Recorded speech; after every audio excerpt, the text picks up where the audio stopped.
আসসালামু আলাইকুম ওয়ারাহমাতুল্লাহি ওয়া বারাকাতুহু। প্রিয় ভাই ও বোনেরা, আজকের এই ভিডিওটা যদি আপনি শেষ পর্যন্ত দেখেন তাহলে আল্লাহর কসম আপনার চোখের পানি বৃথা যাবে না। আজ যারা গভীর রাতে চুপচাপ কাঁদেন, যাদের দোয়া বারবার ভেঙে যায়, যাদের মনে হয় আল্লাহ কি আমাকে শুনছেন না, এই ভিডিওটা ঠিক তাদের জন্য। আপনি কি জানেন এমন একটি ছোট্ট আমল আছে যেটা মাত্র 3 দিন নিয়ম করে করলে আল্লাহ এমনভাবে দোয়া কবুল করেন যেভাবে আপনি কল্পনাও করতে পারবেন না?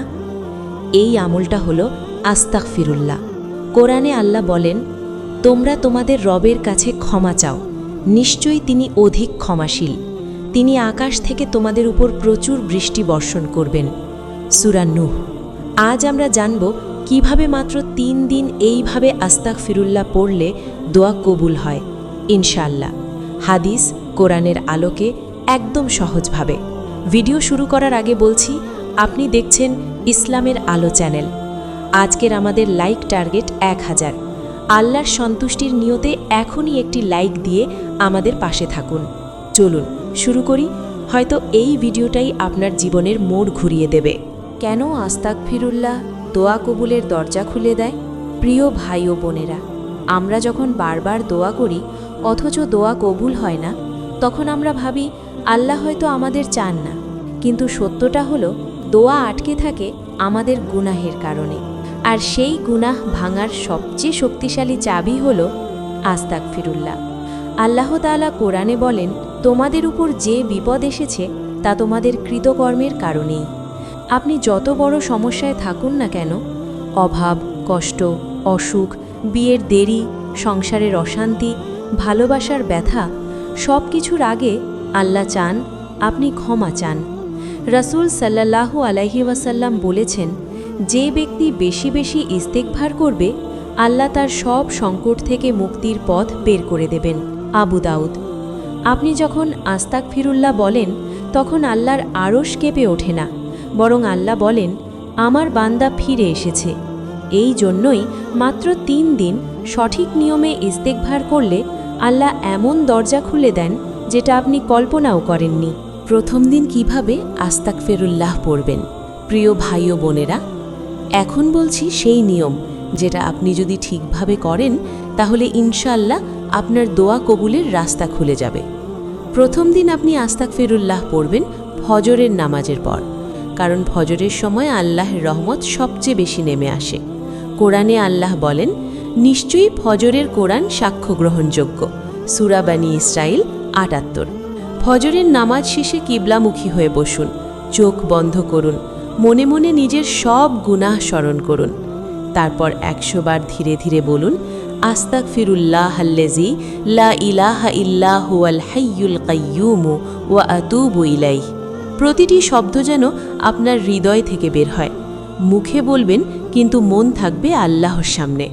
ইস্তিগফার শেষে 2 হাত তুলে বলবেন, হে আল্লাহ, আমি দুর্বল, আমি ভুল করেছি, তুমি আমাকে ক্ষমা করো।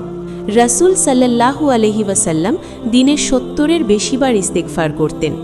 যিনি গুনাহমুক্ত তিনি যদি ক্ষমা চান তাহলে আমরা কত বেশি চাইতে পারি ভাবুন। দ্বিতীয় দিনের আমল, যখন আল্লাহ আরও কাছে টেনে নেন। প্রিয় ভাই ও বোনেরা, প্রথম দিন আপনি শুধু ক্ষমা চেয়েছেন, আজ দ্বিতীয় দিন। আজ আল্লাহ দেখেন আপনি কি সত্যিই ফিরে আসতে চান। দ্বিতীয় দিন আপনি আস্তাগফিরুল্লাহ পড়বেন এশার নামাজের পর, ঘুমানোর ঠিক আগে। কারণ এই সময়টা বান্দার একান্ত সময়, যখন চোখের পানি সবচেয়ে দামি। কোরআনে আল্লাহ বলেন, তারা রাতের শেষ ভাগে ক্ষমা প্রার্থনা করে।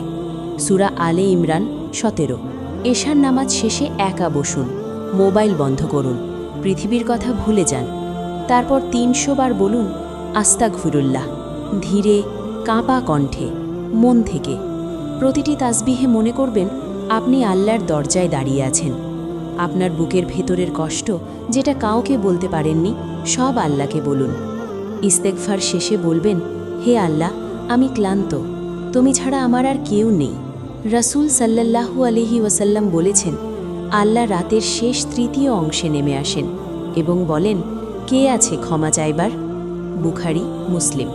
এই দ্বিতীয় দিনের রাতে অনেকে হালকা শান্তি অনুভব করবেন, কারণ আল্লাহ তখন আপনাকে ছুঁতে শুরু করেন।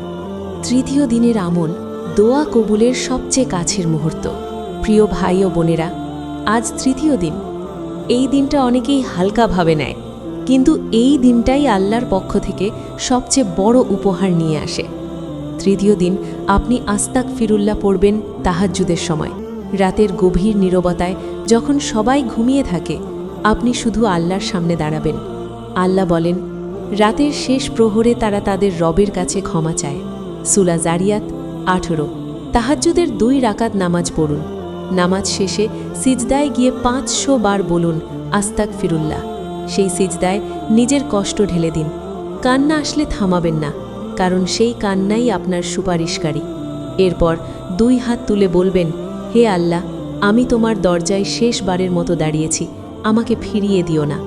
রাসূল সাল্লাল্লাহু আলাইহি ওয়াসাল্লাম বলেছেন, বান্দা সিজদায় থাকাকালীন তার রবের সবচেয়ে কাছাকাছি থাকে। মুসলিম। এই তৃতীয় দিনের শেষে আপনি চাইবেন না, বরং আল্লাহ নিজেই জানবেন আপনার প্রয়োজন কি। এই 3 দিনের পর কি করবেন, কি করবেন না। প্রিয় ভাই ও বোনেরা, এই 3 দিন আপনি আল্লাহর দরজায় দাঁড়িয়েছেন। এখন সবচেয়ে বড় ভুলটা হয় আমরা ধৈর্য হারিয়ে ফেলি।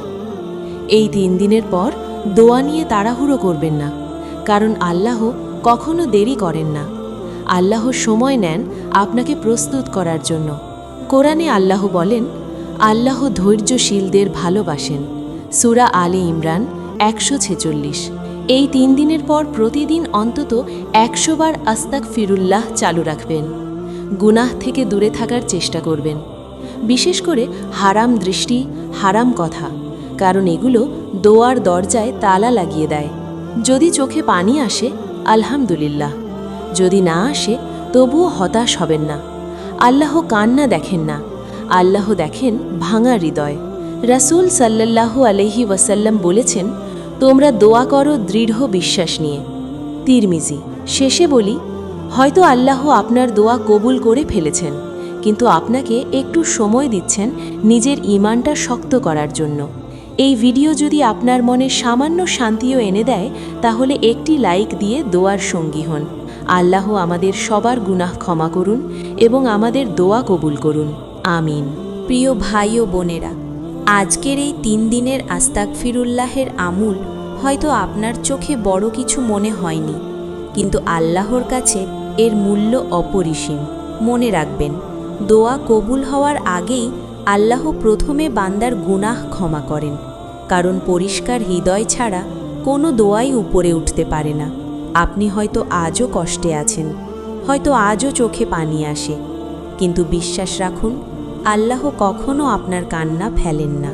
কোরআনে আল্লাহ বলেন, নিশ্চয়ই আল্লাহ তওবাকারীদের ভালোবাসেন। সূরা বাকারা 222। এই 3 দিনের পর নিজেকে হালকা লাগলে বুঝবেন আল্লাহ আপনার দিকে ফিরেছেন। আর যদি এখনও ফল না দেখেন, তবুও হতাশ হবেন না, কারণ আল্লাহ সবচেয়ে উত্তম সময়েই দেন। শেষ কথা একটাই, আস্তাগফিরুল্লাহ শুধু একটি তাসবিহ নয়, এটা আল্লাহর কাছে ফিরে যাওয়ার পথ।